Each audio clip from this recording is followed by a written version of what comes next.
About our administration's budget proposal, the COVID-19 recovery budget for Minnesota. You're going to hear from Commissioner of Minnesota Management and Budget, Jim Showalter. You'll hear from Steve Grove over at DEED. And I've also got folks here, Commissioner Dowdy from Revenue, his building that we're in, and Deputy Commissioner Mueller to talk about education. So we'll hear from a couple of them, but they're here to support your the questions that Minnesotans may have. Once again, I would just note this morning, and we have Commissioner Tomes here from Minute, that this morning we launched the site, and I'm happy to tell you that the volume was big, but maintained. That it was about, I have some numbers here, 2.2 seconds per page to load. We already have 110,000 Minnesotans by my 9 a.m. brief this morning that had gotten in and got in the queue. The phone lines were taking people and they weren't on hold all that long. And some of the glitches, if you put in your wrong address, it might say there wasn't one available where you were at, and they fixed some of those. But it handled it. We're going to have a queue of several 100,000 Minnesotans as we expected. We'll be able tomorrow, after it closes tomorrow morning at 5 a.m., we'll be able to get out those invitations to folks where they'll be able to get their vaccines and move it through. And there's some really great stories that folks going on in groups that were, making sure that they were looking out for one another to get into that. So it sounds like at this point in time, that system is working. You also saw we put out a new dashboard to give some more granular details about where our vaccines are at. Also getting some good responses from our partners in this of ways that they can make it better. Just for example, our large pharmacy chains. Again, these are good partners trying to do what they're going to do. What they were doing was ordering second doses way ahead of time. And then those aren't for usage to get out there, but they're counting against the denominator of Minnesota where they're at. I think the interesting thing yesterday, and I'm really grateful for that we started to show, is that Minnesota's 12th in those second doses, meaning you have to get through both of these, and you have to do it for impact, which the health people keep telling us. The good news is we don't have any emergency crews or any emergencies at long-term care facilities, and no new facilities with infections, and in fact 80% have none at all. And so whether it's healthcare workers or whether it's skilled nursing facilities and long-term care, that vaccination for impact, especially the second dose, has been very effective, and you're starting to see that will continue. But once again, shortage of the vaccines. And I say this because last night you saw some of the news. Minnesota, and I want to thank the health department. Chris Ersman's here with us too. Our epidemiologists are here. As we've said many times, and CDC counts on Minnesota, we have a very robust public health department, especially on some of these monitorings. And Minnesota was the first place where we detected the Brazilian P1 variant of COVID-19. And I'd just like to remind folks before we get into the budget and we talk about the recovery from COVID-19, we're still deeply in the COVID crisis. The impact that it's had on families, on students, on small businesses has been dramatic. We're not done with it yet, but I want to note that have you handled this right in the beginning, what you're seeing around this, the ability of Minnesota's health department, and I will have to say this, the initiative of an individual to get tested allowed us to determine who this person was, who traveled with them, who their roommates were, who their roommates contacted. And that is going on as we speak, of making sure we close that loop on contact tracing and make sure that this Brazilian variant doesn't get out of control. For those who say, this is over, why do we need to test? This is exactly the reason why more than ever we need to test, contact trace, quarantine, isolate, and do the work that's necessary, because that is the next thing on this. If this variant proves to be true, like we're seeing in the UK, that it's up to 70% more infectious, we lose all of our progress. So I just want to make note of that. And with that being said, we're moving into this budget that we're going to announce. And as I've said time and time again, COVID-19 has not hit fairly across this country. It has impacted communities of color at a much greater rate. A lot of that has to do with systemic gaps in health disparities that existed beforehand.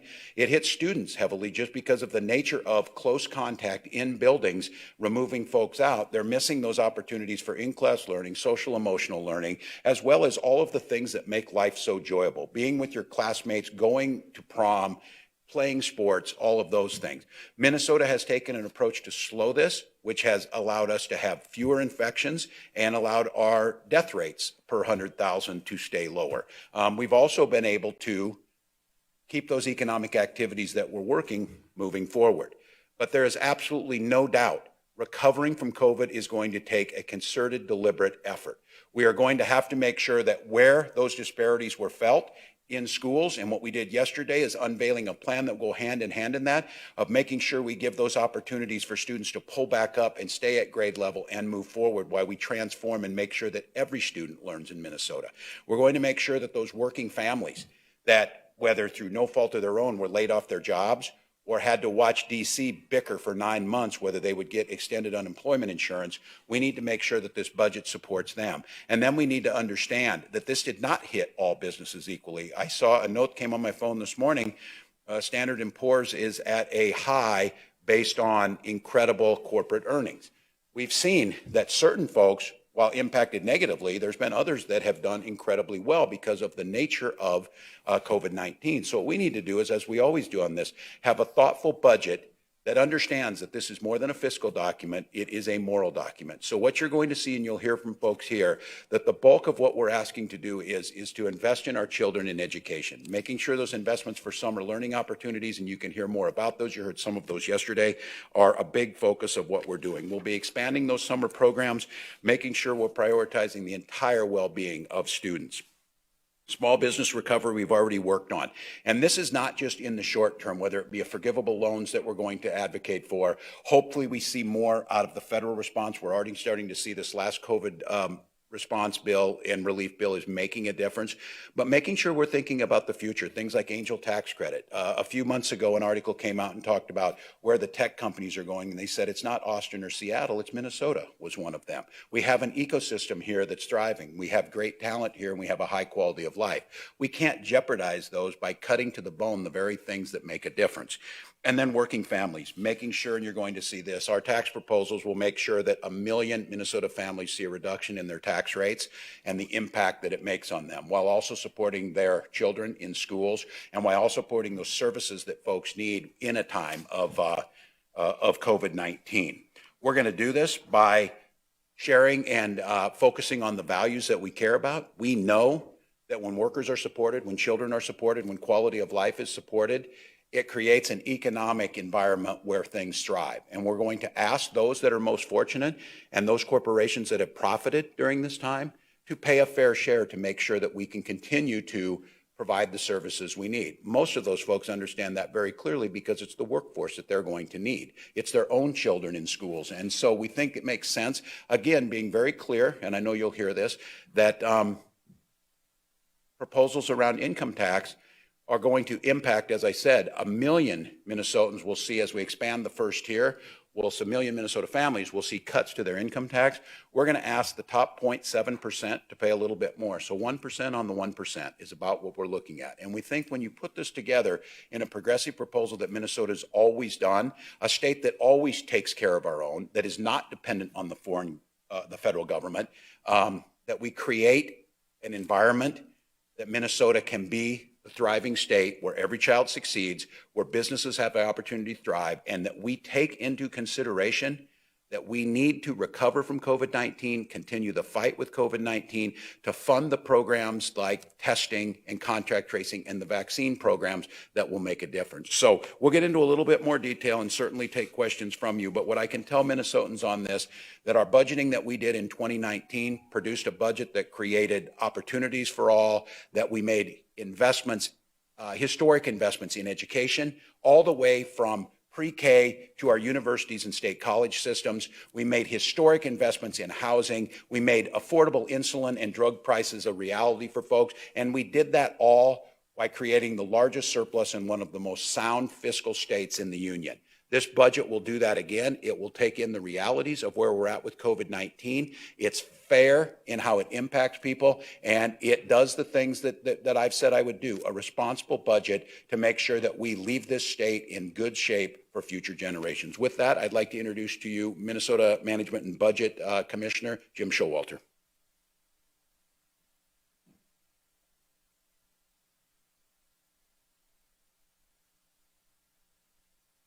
Thank you, Governor. Good afternoon. I'm Jim Showalter, Commissioner of Minnesota Management and Budget, and was in this room just a few months ago being brought on by the governor and telling me one of the key parts of my job would be to work with state agencies to craft a budget that reflects the governor's values. Amidst all the challenges of this week, of all the challenges of last week, and the week before that, I'm proud of our team's ability to create a comprehensive budget that articulates that vision. We also make sure the math works out. And that's how we're going to start walking through the budget today. Last month, we presented an economic forecast where we announced a nearly $1.3 billion shortfall for the current budget period, fiscal years 22 and 23. That was a starting point for building Minnesota's COVID-19 recovery budget that we released today. Closing that gap is just part of the challenge. As Governor Walz just mentioned, due to the continued effects of COVID-19 pandemic, and despite the budget gap, we're making $1.3 billion in new investments for fiscal years 22 and 23. This net increase represents new spending, including $150 million in budget reductions, which, when taken together, focus on our highest priority areas. These include supporting small businesses and driving economic recovery, ensuring students catch up on learning, supporting working families. The largest investment, in fact, in this budget, more than half of it, is in education. Minnesota's COVID-19 recovery budget invests $885 million in our kids and schools to respond to the pandemic's impact on students by expanding extensive summer learning programs in and outside of classrooms to help students catch up on learning, funding for mental health, and help support school personnel. It does so by supporting a more equitable education finance system throughout the state, providing funding to provide targeted supports to students most in need. It increases the basic education formula by 1% in the first year and 2.5% in the second year. It provides funding to address the cross-subsidy in special education and funding to better address inequities in property tax capacity and local levies.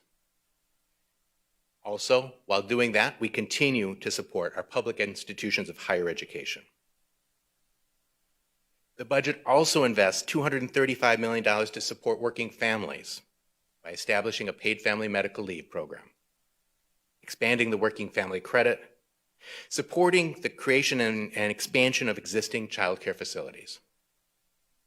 And lastly, for small businesses, jobs, and economic recovery, this budget invests $157 million to support small businesses impacted by the pandemic through emergency loans that the governor mentioned, to reskill workers and support adult learners through workforce stabilization program, grow businesses through the Angel tax credits, and support broadband infrastructure. Commissioner Grove will go into more about the support for small businesses in just a minute. How does this all come together from the budget? Minnesota law requires that we balance the budget each biennium. To close our budget gap and have additional money to invest for Minnesotans, this budget uses a variety of solutions, including carrying over dollars from the current budget year, dipping into and using parts of our budget reserve and part of our stadium reserve, reducing budgets, and lastly, raising additional revenues. These are all in the one-pager that is available, and I'm going to walk through each of those components in a minute. The carryover part. Carryover from the previous fiscal year is the first step in helping us close the budget gap while continuing to invest in the state. In the recovery budget, Governor Walz proposes $176 million in new investments in the current year, in fiscal 21. While being the biennial budget, we're starting that budget right now because the needs and impacts of COVID-19 are real and they're imminent and urgent. So we start this year. Those investments include funding for summer learning and emergency support for small businesses. The new spending in the current year reduces the amount we can carry forward, reducing the amount we can help to address the gap in the next biennium. But thankfully, the federal government has provided significant resources in January, and that helps pay for some of the testing and vaccination. Also provides other resources for other parts of the budget. That means we're still able to carry over $217 million to help address the 22 and 23 budget gap.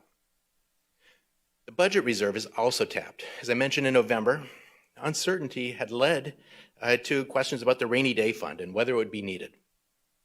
It is certainly raining, and our rainy day fund is not needed for this current year, but we are drawing $1 billion from the reserve as a buffer for the projected shortfall in the next biennium to help provide services and get us through this period. That still leaves $847 million in the reserve, which is prudent because we know there's still more uncertainty, and the current pandemic is not behind us. And just in case you're wondering, it's still more in a better position than we were when we were facing the Great Recession about 10 years ago. Experience has taught us the value of the reserve, how it's allowed us to buy time, make better decisions with better information. Minnesota's COVID-19 recovery budget caps the stadium reserve at $100 million. As you know from the forecast, you'll see that there's been a significant growth in the size of that reserve. At $100 million, it's more than enough to handle any unexpected reductions in revenue, as annual stadium costs are approximately $44 million. During this time of great need, these additional resources can be used to make sure we're meeting the needs of Minnesotans. Due to this cap, an additional $130 million will be transferred to the general fund in fiscal years 22 and 23. As Governor Walz so clearly articulated, the pandemic has had inequitable and devastating impacts to many Minnesotans. We're asking those who have weathered this time relatively well to help out those who have not. Minnesota's COVID-19 recovery budget raises $1.6 billion in additional revenue while cutting taxes for working families. The additional revenue will allow us to respond to the needs resulting from the pandemic and to position our state in a better place once our economy fully recovers.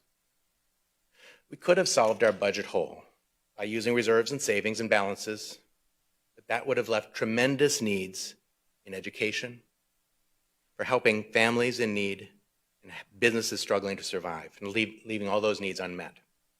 So I'm going to go through some of the key components of the revenue package. It includes expanding and increasing the working family credit for more than 300,000 Minnesotans. Households would see an average increase in the tax credit of approximately $160 starting in tax year 2021. A cut for more than 1 million taxpayers by expanding the first tier of the individual income tax. Establishment of a fifth tier for the wealthiest Minnesotans, filers whose household income, married couple, have incomes over $1 million. This raises more than $400 million, and 99.3% of Minnesotans will not be affected by this fifth tier. An increase in the capital gains tax and corporate tax will make a big difference in investments and will help us to reduce after-tax income gaps in Minnesota. Also proposing reinstating the estate tax exclusion at $2.7 million. However, and knowing the harsh impact the pandemic has had on small businesses and on farms, both maintain full access to the $5 million exclusion. In addition, closing corporate loopholes by capturing tax on foreign income as it's repatriated. Modifying sales tax exemption for new and existing qualified data center software purchases by decreasing the period of exemption from 20 to 5 years, and limiting the refund to 50% of the sales tax paid on all software purchases after June 30th, 2021. In total, while crafting this budget, we always said that everything is on the table, and indeed everything was. We're creating a recovery budget by using cash in hand, dipping into reserves, reducing spending, and raising additional revenues. These are all necessary to balance our budget and fund the initiatives that will help Minnesota recover and thrive as we emerge from this pandemic. Before I close, I want to note that this budget leaves $470 million on the bottom line, along with $847 million in budget reserve to help prepare for the future and close the projected gap that we'll have in 24 and 25. The resilience of our economy is one of the reasons that Governor Walz has successfully managed state finances with 3 years of budget surpluses. The Walz administration is committed to balancing the budget while investing to rebuild our economy and build a better future. This is in contrast to cutting to the bone and refusing to ensure that the wealthy and profitable corporations pay their fair share. These cuts would hurt vulnerable Minnesotans at a time when they need support the most, especially our seniors and children. Minnesota's COVID-19 budget makes strategic investments while closing our budget gap leaving money on the bottom line for the next budget. I want to thank my team at MMB who have worked diligently to put this proposal together. I'm now going to turn it over to my colleague, Commissioner Steve Grove.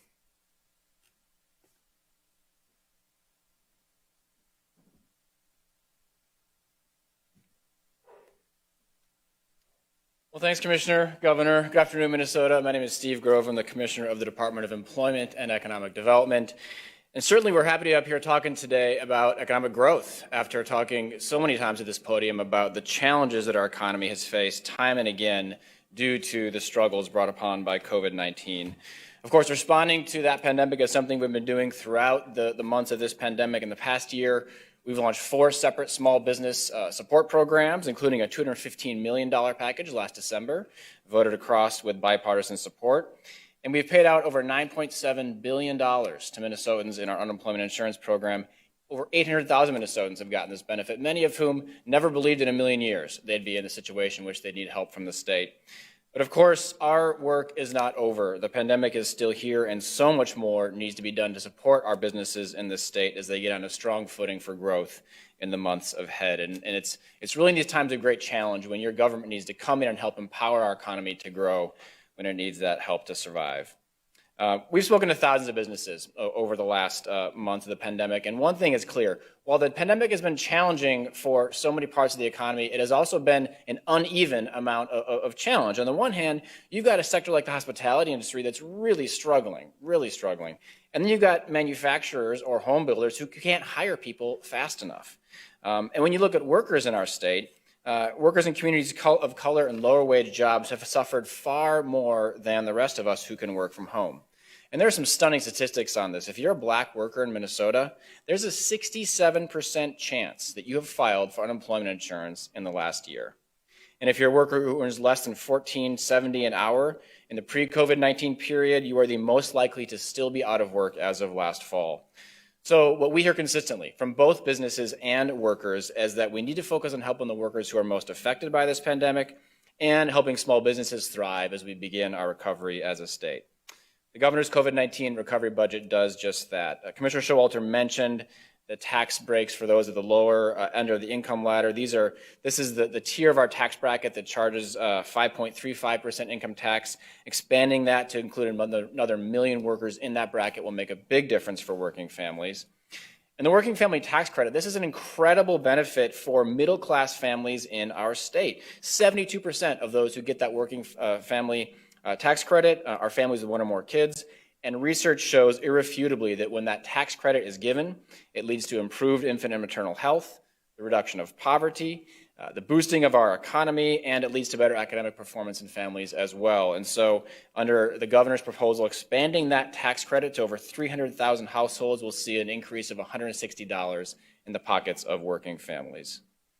Now, we can't let up on immediate economic relief for businesses affected by the events of the last year. We are not out of the woods yet, and many Minnesota businesses do face some lean months ahead. And we're hopeful about the federal aid that could be coming, additional federal aid, and of course, optimistic about the vaccine, but your state government needs to be there for you too. And so one of the key proposals of the governor's recovery budget is to put another $50 million into a forgivable loan program for businesses affected by COVID-19, particularly those hospitality businesses that have been the most hurt, with specific carve-outs for businesses who face the biggest uphill climbs. Half of that money is going to go to Greater Minnesota. We suggest targeted amounts for very small businesses, 6 or fewer, and to businesses who are led by underrepresented groups in our economy and those operating in cultural malls across the state. We also recommend the set aside of $250 million in appropriation bonds to help rebuild the corridors of both Minneapolis and St. Paul that were affected by the civil unrest following the killing of George Floyd.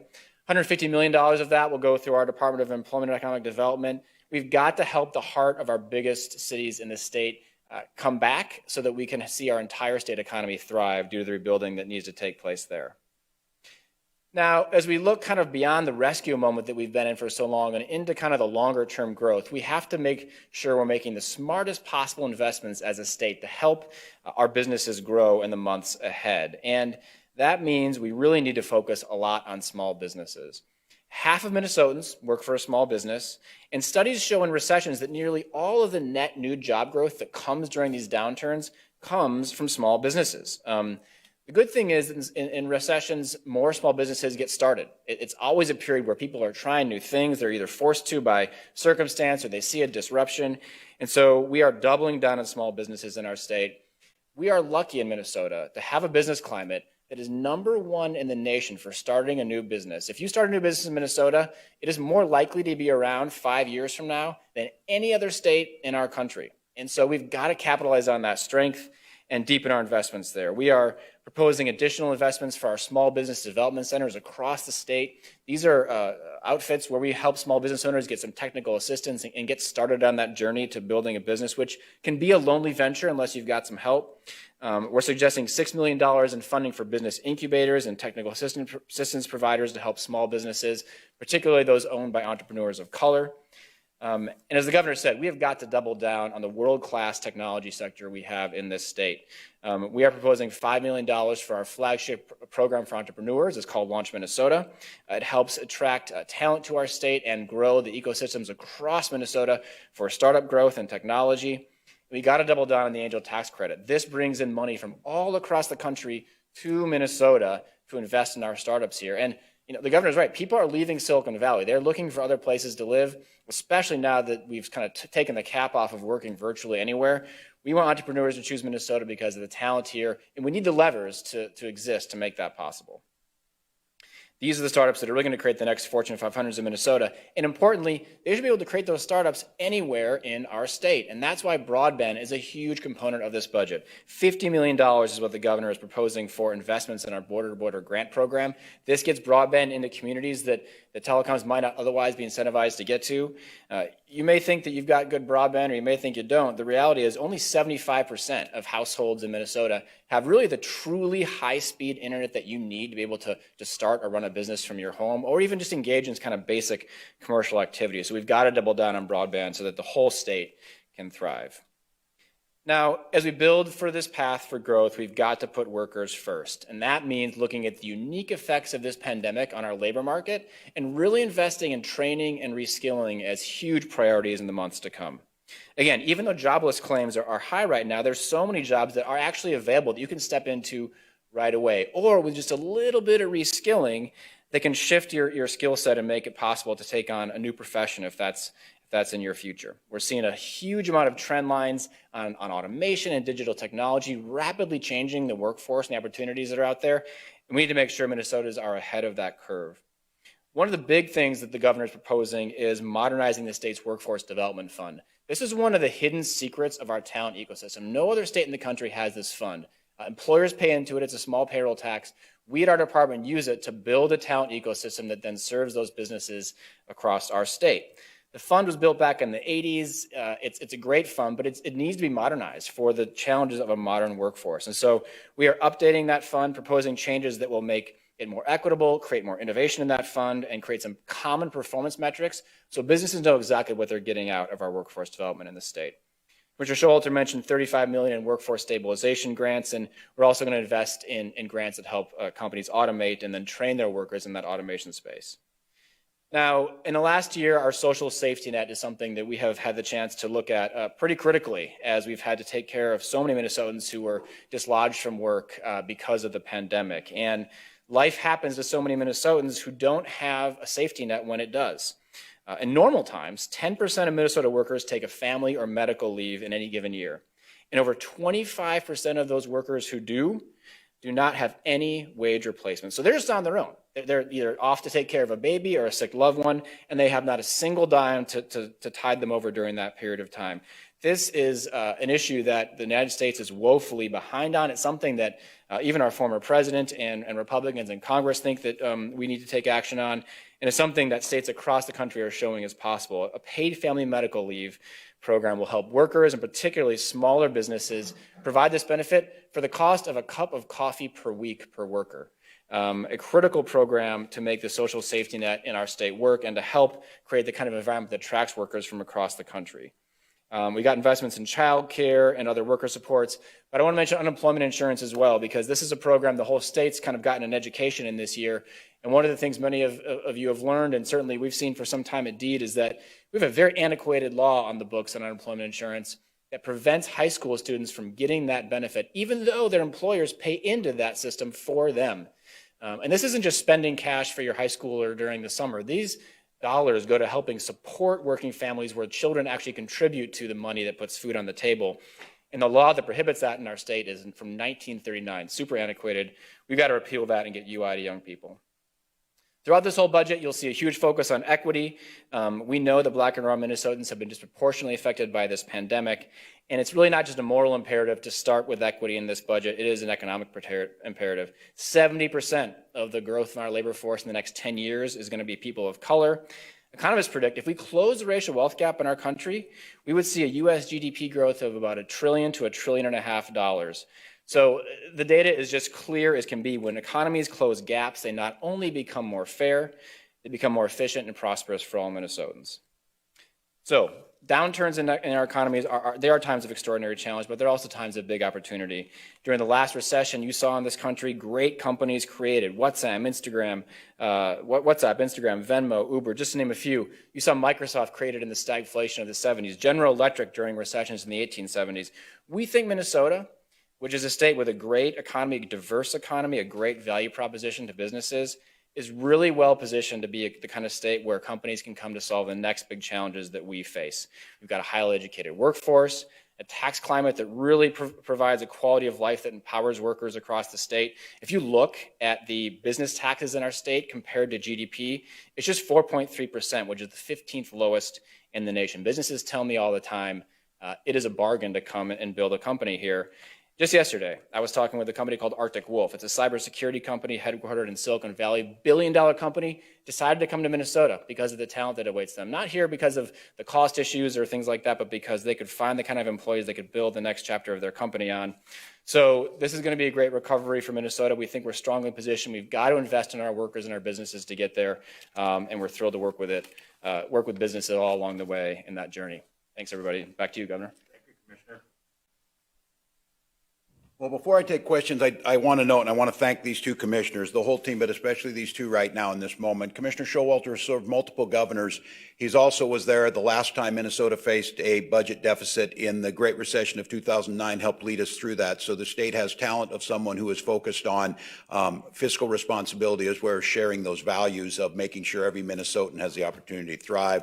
And Commissioner Grove has been tasked during the pandemic like no other commissioner at DEED ever has. And I think the folks who work over there day in and day out, all too often, a lot of folks don't see that, but they have been recognized as being both for efficiency in how fast they got out unemployment insurance and accuracy of how much they prevented fraud from this, recognized as one of the top 2 states in the nation for doing that. These are things that Minnesota does. It's why we take care of our own. We take care of our neighbors. We make things work. Now, with this budget out there, as I said yesterday, here's how this will work. We'll get some budget numbers, hard numbers in February. We will readjust our budget according to those numbers slightly. That happens every time. And now, from now until that 3rd week of May, the legislature will poke holes or try and say things, and they will have to develop their own budget. This is a good thing, Minnesota. It lets us debate the direction we want to go. This is a healthy thing. The thing I would ask is, and I would ask of the folks in this room, to make sure that we level set what the reality is, what the real numbers are. You're going to hear a lot about tax increases, and I want to be very clear about this. They're going to tell all of the folks listening today you're going to see a tax increase. That is simply false. Income tax that we're talking about will hit 0.7% of the population. 99.3% of people will not see that. In fact, over 1 million families will see a cut in that. But the impacts you will see is a historic impact in education with a historic coalition that's ready to try and challenge the status quo to make a difference for all of our children. And the ability to continue to fight COVID-19. If you could craft a budget where you didn't have to, or you could pretend that COVID wasn't real, it might look different. But we've seen a lot of people try and do that. We saw the last outgoing administration in DC do that, and now we have a situation where the United States is in worse shape from COVID and financially than almost any other state trying to respond to it. And I'd like to note for people, this isn't about trying to divide us. This is about a progressive taxation system that says much is required of much that's given to some folks. And I saw Oxfam did a study, and BBC reported on this. The top 10 richest people in the world increased their wealth during the pandemic by $540 billion. If that $540 billion was put into, it is enough to pay for and vaccinate every single person on the planet. They would still be the 10 richest people in the world.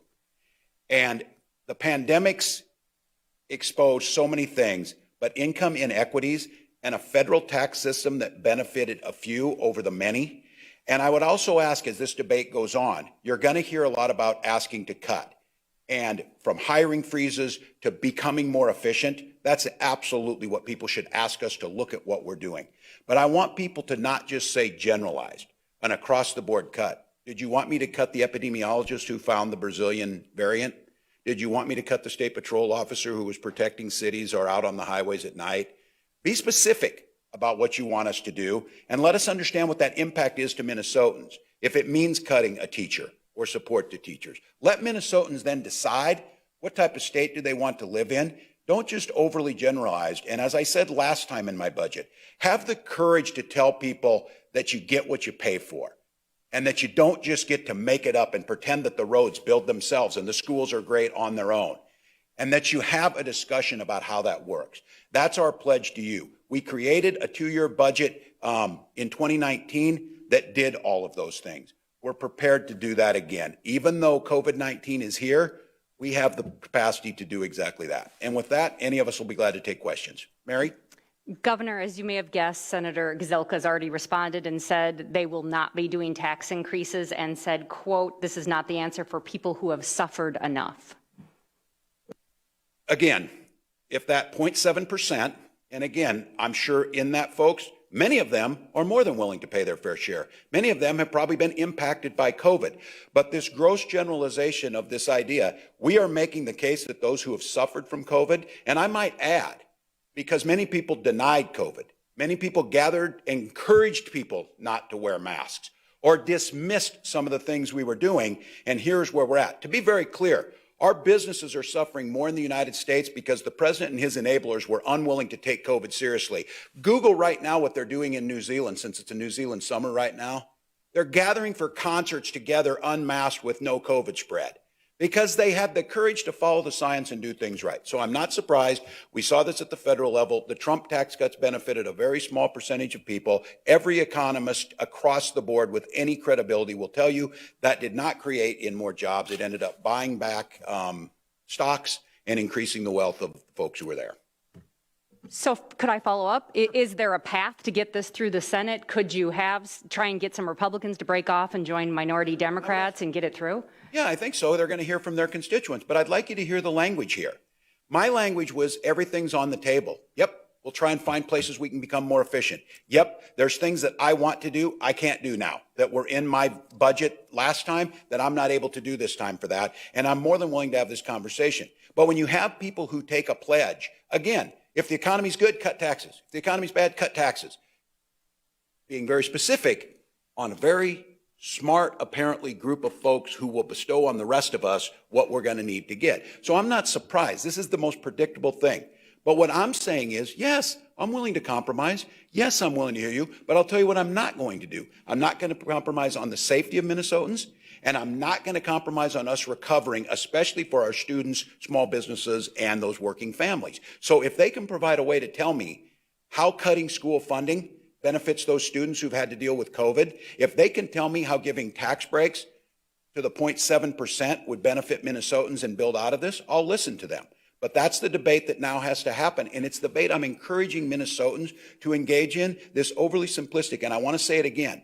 Be very specific when you ask what you're going to cut, because it's so interesting to tell the public, we're going to cut government. Well, the public will say that's great. And then we're going to tell them, yeah, we're going to cut your kid's school. Oh, don't do that. We're not going to build the road in front of your house. Oh, don't do that. We're going to pull state patrol off the road. Oh, don't do that. We have to have that very granular discussion. And that's what we tried to put into this budget. That's where we tried to be thoughtful about what was the impact of COVID and how do we best build out of it. Go ahead. Governor, it just seems like you're aiming very high here. We're going to hear from the Republicans in a little bit. But what would you tell Minnesotans? Would you tell me how I'm aiming high? Well, sir, certainly with these programs for the summer programs, it sounds like you're trying to hit every single possible student go to a summer program. I mean, that's a big, big thing. I mean, my question is, people are going to hear this, they're going to hear the Republican response, and they're going to think, oh my God, for the next 5 months, we're going to hear this back and forth, and we're not going to get anything. Realistically, what if any of this can you really get through, considering the division and considering you've got smaller margins in both the House and Senate? Yeah, there's a small margin of Republican senators in the Senate, a small margin in the House. We are the only state with divided government. They are going to hear this, but that's democracy. And what's not democracy is starting a debate saying, no, I'm not willing to hear you. I'm not willing to hear you. The fact of the matter is, when we ask Minnesotans, fair revenues on those who much was given and who did do very well during the pandemic, 1% on the 1% is a very reasonable proposition for folks if they believe, and that's what we're telling them, it's going to be reinvested in things that grow the economy. So this is healthy. This will be a debate. I'm not going to compromise on our students. I would not say that it's aiming high. Every single student, and I made this clear, this is a zero-sum proposition, needs to have the opportunity to catch up on that education, for those opportunities to go forward, and we need to see that systemic change to make sure that some of those, again, if systemic racism is causing us problems, then you need systemic change to fix it. If we're having systemic issues around the achievement gap, you systemically change it. So I'm not willing to go halfway on things that make that, but I've left things out of here that I wanted to do last time that we're simply not in the position to do that, and you have to prioritize. But what you're hearing is cuts straight across the board and cut taxes or don't have people pay their fair share. The situation then is we have to pay for the recovery of COVID, and we have to understand that what we made a mistake nationally on in 2019 during the Great Recession is some communities recovered very quickly. We still have communities that haven't recovered. Now they've been hit by this. We're not going to make that mistake in Minnesota. Ricardo? Thank you, Governor. My question is, between the new fifth-tier income tax proposal, capital gains tax, a higher corporate franchise tax rate, it seems like this plan is very much aimed squarely at the state's highest earners, largest corporations. I mean, would you describe this as a tax-the-rich budget? And how do you build momentum from those who would be affected for a budget proposal as expansive as this in such a short amount of time? Yeah, I would say, first of all, it's a fairness of people paying their fair share. We've always believed in this country, even Republicans have believed in a progressive taxation system that makes sense for the most fortunate, pay a little more on that.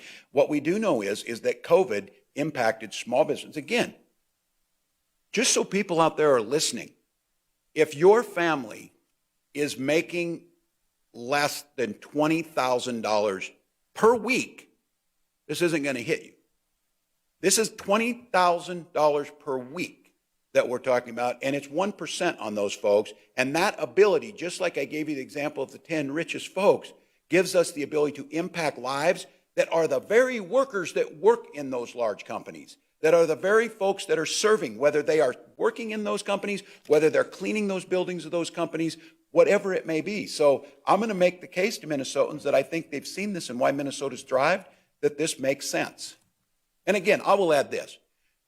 We just got, and I have it in my budget, and I'm going to ask the legislature to pass it, our personal care attendants, folks who take care of folks, get them up in the morning, give them a shower, get them dressed, do the things to provide dignity to their lives. Why should you pay more tax carrying someone to a shower to help them than you do carrying interest or capital gains? That makes absolutely no sense. That's not fair. That's not paying your fair share. And that's what we're trying to make sure we have happen. Yes, go ahead. Governor, normally how this works is there's a big pile up in May of all these proposals, and the full budget is set in a weekend. It seems like there's some time-sensitive things in here, whether it be the summer schools will need time to know whether it's coming, the COVID relief for the businesses, the additional money. Are there parts in here that you're going to peel off and ask the legislature to act on immediately or in very short order instead of waiting until May to get it done? We will, but I think, Brian, you know how hard this is because there's a lot of moving pieces and you peel one thing off to try and get them there. You're absolutely right. I think there's time sensitive around COVID relief. We need the money now. We need to be able to do that. And I just want to be clear with everyone on this announcement of this. Before I came to you to announce today, I could have written the press releases that my Republican friends were going to put out. This is kind of just the thing that we go through. But I want to highlight, this morning, I had very cordial and productive conversations with both Leader Gazelka and Leader Dowd. Very respectful, very cordial, very ideologically different. I mean, that's kind of what politics is and how we do this. But I am hopeful. But yes, I would hope we could get to this. But I have to be totally candid here. We fundamentally disagree on a lot of things. One of the things we fundamentally have been disagreeing about now for 10 months is that COVID-19 is real. It poses a threat, and there are certain set of things that you can do to address it that reduce that threat and give us a better opportunity. So I hope, again, that there's that sense of that our students need these summer opportunities, that this education coalition was very counterintuitive and very unusual that you saw yesterday, and it started a spark, which I was hoping it would, across folks who care about this. And I heard many things from folks yesterday. And so I hope that gives some incentive to get it done. But it's hard. And what's your expectation that the federal government is going to pass another unrestricted state and local government relief plan that you could perhaps substitute some of the revenue increases or reserve use that you have in this budget? Yeah, we're already seeing some of the benefits of the last one. Commissioner Showalter, we were talking this morning, for example, assistance around transit that is federal. So a lot of transportation things are federal responsibilities. We built this budget using what we already have, but not pie in the sky hoping they do it. If you want my opinion on this, I think there's a very good chance we'll see another relief bill. Again, I think President Biden probably ideologically is pretty close to where I'm at. He put a proposal that I think is needed. It's $1.9 trillion. He will not get that. And what he will probably get is something in between. We think that'll be there, but it is not fiscally prudent for us to plan on that. Now, I will say this. If that happens and it comes in March, which is some of the dates we've been hearing, that certainly changes some of the calculus of where they're at. If they're in to help us with summer programming for schools, that certainly helps us. And again, instead of drawing that fine line in the sand and said, nope, this is dead on arrival, won't be there, I'll adjust accordingly, depending what the federal government does. Peter? This is for MMB, if you guys could switch with me. Following up a little bit on Brian's question, rather than talking about additional help that might come from the federal government, without jinxing it, can you give us a look at February and see what you expect based, say, on the January IHS market update and the impact that could have in February? Sure. I'll give you a thumbnail sketch because, as the governor said, he is required to release a budget today. And he's basing it on the November forecast and what we know in the economy that was included in that forecast. We have to take in account the money that was carried forward or we estimate is going to be there this fiscal year, plus projections going forward. In February, we're going to relook at that. What we do know is a couple of things have changed. We know that at the time of the November forecast, we didn't have a second stimulus bill. So we can hope, and we know has been a second stimulus bill since then. So that will be part of the economic forecast that's built into the February forecast. Still a lot of other risks, still a lot of uncertainties, but that will be part of it. I think the second thing is just the continued question of the path of the pandemic. And that will also affect the national economic forecast. I'm not here to speculate what's going to happen in February. I wish I knew. I'd tell you if I knew. But I don't, and that's the work that's still ahead. But for today, the question is how do we respond to the pandemic? How do we respond knowing what we know today and continue iterating, as the governor said? Okay, and can you say what the total of your supplemental budget is? Total of our supplemental budget? Meaning what are you going to spend between now and July 1? Yeah, it's on the sheet. Let's see, is it? Well, it's certainly the $1.3 billion over the 3-year period. You're looking for the amount in the current year? I'll get you that. It's a little over $100 million. Yeah, how much am I deducting from your surplus? Yeah. You can give it to me later, that's fine. Commissioner, while you're up there also, the corporate franchise tax increase, it says in here that it's for profitable corporations. How is that exactly delineated in terms of which corporations are going to actually pay more? I'll start, but I will ask my colleague, Commissioner Doty, to join me because he is the expert on these things. And rather than getting into his territory, I'm going to ask him to help me on that one. This is a phone a friend moment. Let them know who you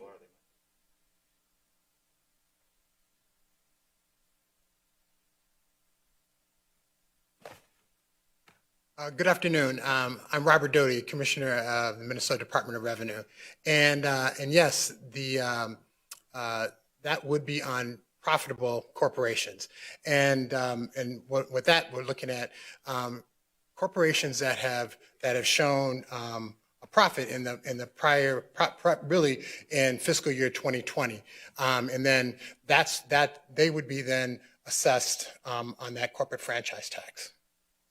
And so does that mean that corporations who did not would still be at the 9.8% rate? Yeah, you're correct. They would still get that 9.8% rate. Okay, and so you already know how much this is going to generate. That's based on that. I'm a little surprised just because it's so early in the year. How do you know that? Yeah, the amount that generates is, hold on a sec, just so I'm clear. It says 424 million. 3 million, yes.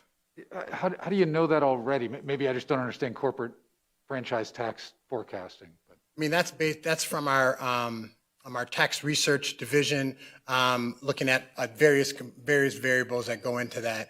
I'm sorry, what was that? Oh, that's from our research folks have put that together. So I would need to get more details into how they prepared that estimate. Okay, thanks.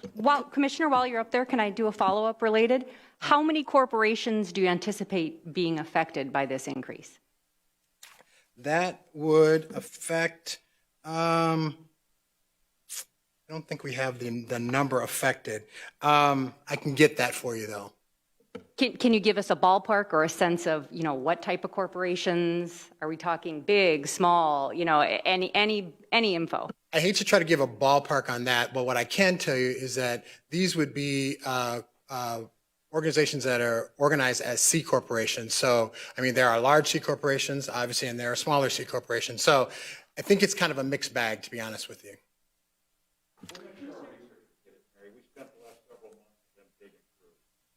Commissioner Doty?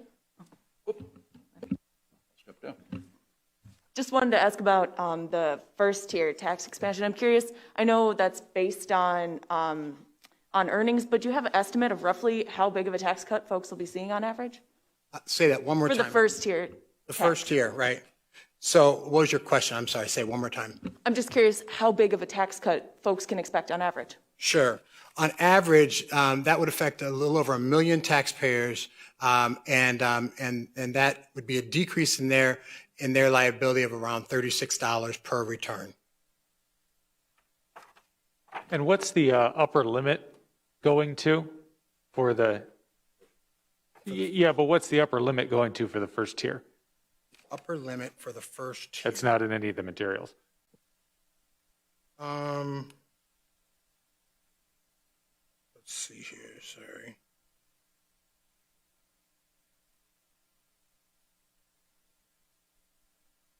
So in terms of who it affects, so this would affect taxpayers who are making $1 million or more for married filing jointly, $750,000 for those head of household, and $500,000 for single taxpayer. I was talking about the tax cut to the first tier, not this new fifth tier, but the first tier that's being expanded upward so that some people get a tax cut. What's it going to? What is the tax cut going to? No. The upper limit is currently at roughly $39,000 Yep. for married filing jointly, $27,000 for single filers. You're expanding it upward. Right. What is it going to? Right. I mean, I don't have that in terms of what the actual, so. 40. Okay. Governor, I do have a question for you also. Thank you. You're calling for $150 million for businesses in Minneapolis and St. Paul that were riot damaged. How'd you arrive at that number? And then you may know the legislature, there was a lot of controversy around this similar program last year. Do you think it has any better chances this year? Well, I hope so. 39,810, I think, is the number for marriage, but so you know on the top of your one. So I've got, yeah, the issues around the death of George Floyd. We saw an unprecedented amount of civil unrest. Some of that turned into civil disobedience and crime in arsons and other things. We're making the case that as one Minnesota, like we do, whether it's flooding, whether it's tornadoes, whether it's crop damage, things like that, that we work together to try and make a fund to help folks out. And those were the claims that were put out there. We think it makes sense. I'm certainly working with the legislature. I thought something we did that was really smart. We had the disaster contingency account that we've used from everything from ice on milk barns falling in to mud in fields where we couldn't get potatoes out. We've used it across the spectrum for things. We're asking for this contingency account to help rebuild those corridors to make sure that we understand that that benefits all Minnesotans. And we came up with it based on the claims that people put, I believe, Jim, if that's correct. Governor, a couple questions on some of the spending initiatives in here. We are still in a pandemic, as you've noted. Is there any additional money or substantial increase in public health spending to prepare us for perhaps what comes ahead? Yeah, and we could bring it up on vaccine proposals. Again, we're still able to use some of the federal money on this. Our big concern, of course, as we were going through election season and December 31st was the end of that money. We do think there's going to be added expenses around vaccines, added expenses around testing, added expenses around PPE. What we're starting to see now, though, is the federal government is already stepping in and starting to change some of those calculations. They will pay 100% for the Guard when we use them on that. They'll pay for all PPE. Jim, you can talk some of the specifics. There still will be costs. That's absolutely right, Governor. There's still going to be significant costs for testing, for COVID response, for vaccination planning. The good news is that coming out of the calendar year, the state still had ability to take money that was left over from previous year and continue its efforts on testing and vaccination as we try to wait for and collect information on how to use that federal money. We've got more than $300 million coming in help for testing from that last stimulus bill. Significantly less, I think it's around more like $50 million for the vaccination effort. There's going to need to be more, but that is sort of a work in progress at this point. And as the governor said, this information is literally changing by the day as to some of the arrangements that the new administration is going to be proposing for vaccination or other costs. And a question on the education spending here. The pot of money for the declining enrollment or the lost students due to COVID, is that 100% recovery? Does it go back to a prior year to use the calculation, or should schools expect that they're only going to get a portion of the money back for students they've lost attributable to COVID? I'm going to use that opportunity to call another friend, Deputy Commissioner Heather Mueller. Thank you. So what it's going to give us the opportunity to do is it will go back to looking at the enrollment percentages for last year, and it will also take into account a specific amount of dollars. And so it's essentially per pupil who left the public school and went into a different type of program, it would add an additional approximately, counting the dollars, I think it's almost, I want to be sure, $1,300 that are going to be a total that are going to be assigned to that particular student. And so it really is based on the per pupil amount that left. Assistant Commissioner, can I follow up? Do you have updated numbers on how many kids have left the public school? I know for a fact additional children left during the break and went private. Do you have updated after the Christmas holiday break? Well, what we utilize for this information is actually the October 1 numbers. And so we are continuing to gather that information and look at what, any additional data is coming out of the winter break. But at this point in time, this enrollment data was based on the October 1st data. But do you have a sense of that? Do you have any sense if it's dozens, hundreds, thousands more kids who have left public school? No, I don't have it at the moment. Hi.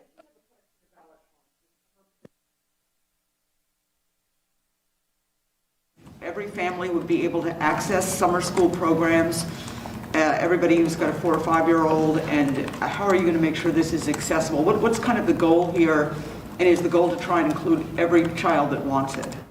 Well, the goal, I think, the governor has really articulated is to be able to ensure that every student that needs to have access and wants to have access does have access.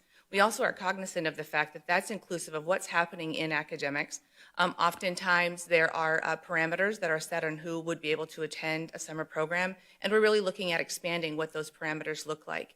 It's also not only the academic components, but also looking at maybe operating and supporting tutoring with our partners in nonprofit organizations that we can partner with. In addition, so helping to support like mental health supports and services, partnering with our DHS community colleagues, as well as ensuring that we have access to counselors, social workers, school psychologists, and school nurses throughout the summer to be able to help support that work. We also are trying to expand the definition of what that looks like. So it's not just school based on a school program, it's also working within communities. We recognize that sometimes our students in the summer, their work is to help to support their siblings while their families are at work. And so we want to make sure that if a student wants to be able to participate in summer programming and needs to be able to participate in summer programming, that we can work to, schools will have the opportunity to apply for grants to be able to move into communities, whether that's apartment buildings or parks, and bring that school out to them. I think it's really redefining how it is that we are going to be able to offer supports and services to our students.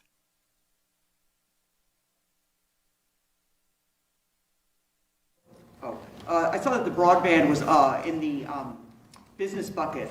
Broadband obviously has also been a huge factor in the problems with schools and education. Was there going to be some overlap there? Because a lot of families are saying that's their problem, the broadband issue.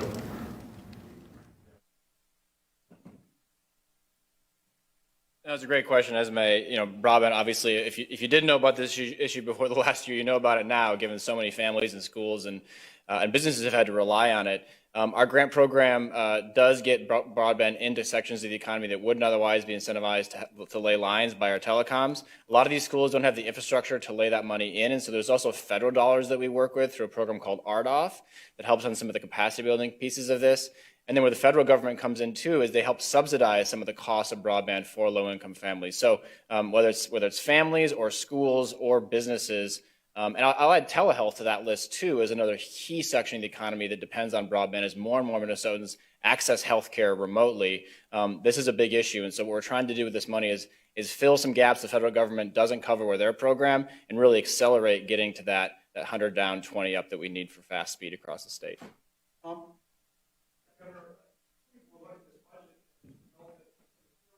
And the use of the budget reserve, you could practically solve the budget right there without having to raise taxes or to dramatically cut spending. Was that an option? If that's the budget, if you don't believe COVID's real, and if you don't believe we need to catch up with students, and you don't believe we need to make those investments coming out of this.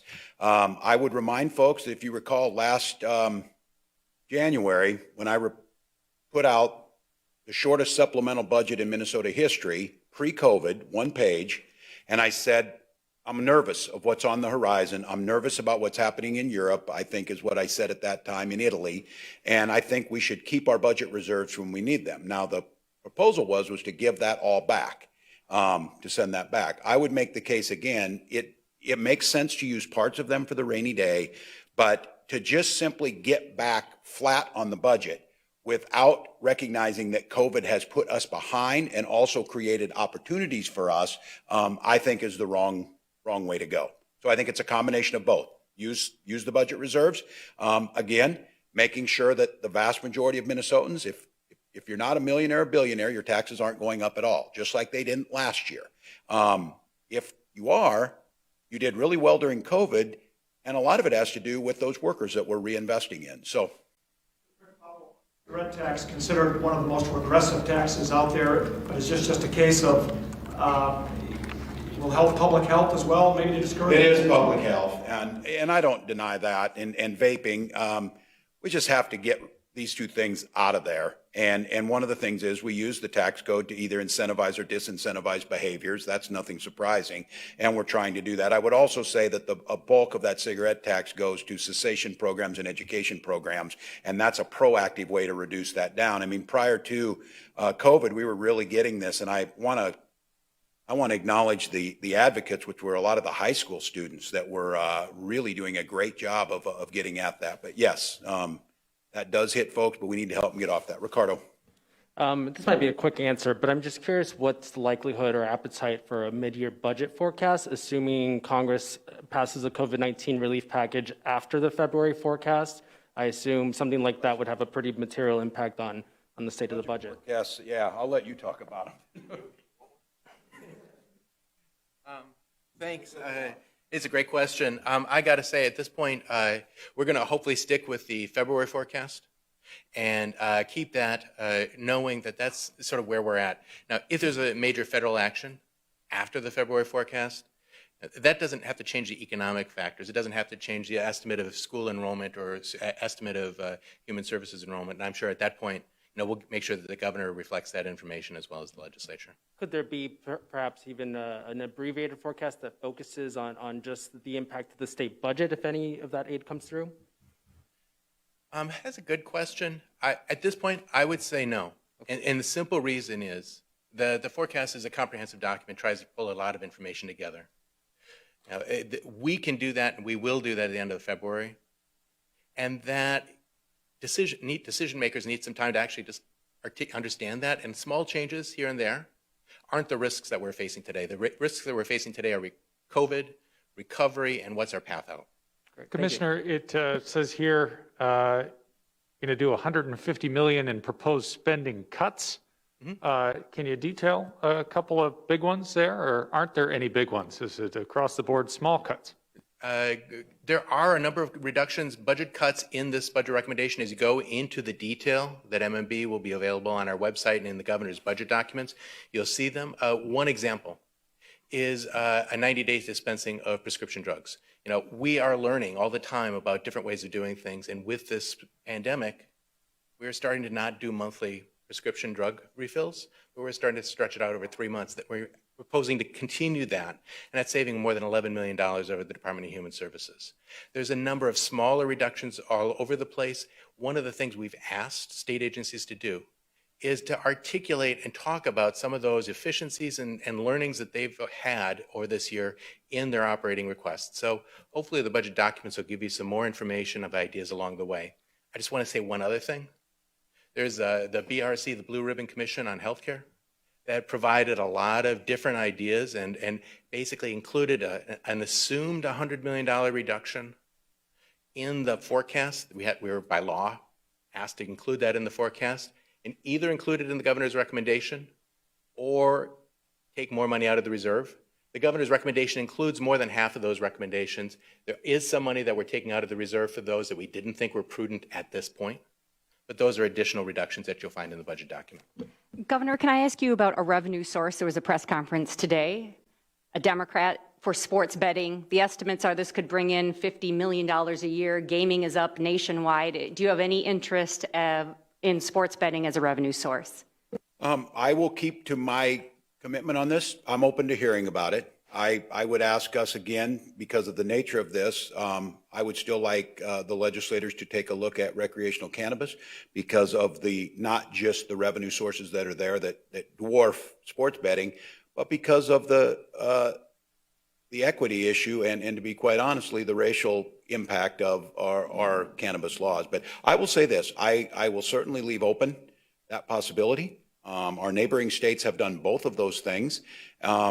Obviously recognize that that's not 100% slam dunk for people, and they realize that there's cost associated with both. But yeah, my message would be is I don't think this is the time for me to say I'm shutting the door on anything. So I'll hear. Governor, the tribes have been very much against that. Pardon me? Depends how it's structured. Depends how it's structured. If they are part of that, they have come out as a proposal where the tribes are not part of it, just like our gambling in Minnesota exists now. They would certainly have to be part of that conversation to get that done. Governor, with regard to the Stadium Reserve Fund, this is essentially the state reneging on an agreement that it had with the Vikings. And you're going to see... I want to take that, Jim. I'm not sure I'd describe it that way, Dave. Well, the purpose of the fund was to pay down the cost of the stadium, right? Not to supplement the rest of the budget. And you're going to, I'm assuming, get pushback from a level of bipartisanship in both chambers, certainly the Senate, and the Vikings themselves. I was wondering if you could give your best case for justifying that. And I think I'll let Jim get into the specifics of it. I think it's the size of it. Nobody's saying that it shouldn't be. It was never intended that there would be 2.5 times the yearly operating expense would be in the stadium reserve. It does make sense prudently. That's what the initial agreement was. And so, Jim, you want to? Happy to. I think the governor hit all the key points. The reserve is there to ensure that the state's appropriation bonds, which financed the stadium, are adequately financed, don't become an ongoing issue, an additional draw on general fund resources. That has been clearly achieved. There were just a few years ago where we were concerned whether the revenues were going to be enough to pay those appropriation bonds. We passed that. And then we passed that point as well. And so what this recommendation is doing is really to propose that we cap it so that we have more than enough for a year's payments. In fact, we have more than enough for 2 years' payments and still some left over, and make sure that the rest of the money is available for ongoing needs for the state. So that is the proposal. It leaves the financing for the stadium intact and more than amply financed in still better shape than it had been in previous years. Hey, Commissioner, as long as you're up there, you and several other commissioners have had pay cuts in the past year. Does this proposal enable any public employee pay increases? Does this anticipate that there will be additional compensation out of the next 2-year contracts? Great question, Brian. As you know, the operating budgets are dependent on labor contracts, other kinds of agreements that are reviewed by the legislature. Those contracts aren't going to be up for negotiation until later this spring and up for a review by the legislature until this summer, once they're set. There is funding in this budget, but it is well underneath even the rate of inflation. So, the answer is not much. We're really relying on agencies to make do, find ways to operate, and recognize that there's some costs that they can't avoid. One of the things that really important is that there are costs, some of the biggest costs in operating are past agreements. So our ability to continue our direct care and treatment, our correctional facilities, those were costs that both bodies, the governor, all agreed needed to keep going in one of the special sessions. But there's ongoing costs for that. So those are the kinds of costs that are particularly represented in this budget. Not much is how much? Not much. You would have to look at each agency. It is not an across-the-board scenario. Well, thank you. Thank you all. And to Minnesotans, this is a starting point. This is a budget that reflects Minnesota's sense that those who COVID hit the hardest, we need to help. It's also a Minnesota budget that says we help our own. It's also one that says we know our future lies in creating a world-class workforce by creating a world-class education system where every child can achieve. It asks folks to pay their fair share, but it recognizes the folks that were hit hardest by this. I would like to note historic investments in here in childcare, which we know is deeply concerning to the business community and to all Minnesotans. Incredible investments around affordable housing. And I'm going to, because she is not here, today is marking a memorial for Marvin Minniepenny from White Earth Nation, who happened to be an indigenous activist, also the father of Lieutenant Governor Flanagan, and she is in White Earth today. But she would always remind us that this is a fiscal document as well as a moral document, and it reflects the values of Minnesotans. It also reflects good, smart fiscal responsibility that we did in the last budget that carries over into this one. We are facing and have faced, because of COVID-19 as a nation, some of the deepest economic pain since the Great Depression. And Minnesotans, through grit, through determination, and just plain stubbornness have got us to a point where we're starting to turn this thing with vaccinations, with slowing the spread. We're hearing numbers today that we haven't seen around the spread of COVID since September. Now, we're not out of the woods, but we're in a pretty good spot. It would be catastrophic for us at this point to back away from this fight, to back away from the investments we need, to back away from good fiscal responsibility that puts us in a place when we come out of this and the economy starts to go and our children are back and things are happening, where Minnesota is the place where people want to go, and that we and they can see across not just the country but across the world. What happened to George Floyd in May changes how Minnesotans view this, and that lens of equity is a bright one that we're looking through every day, and this is a place where you want your children to grow up.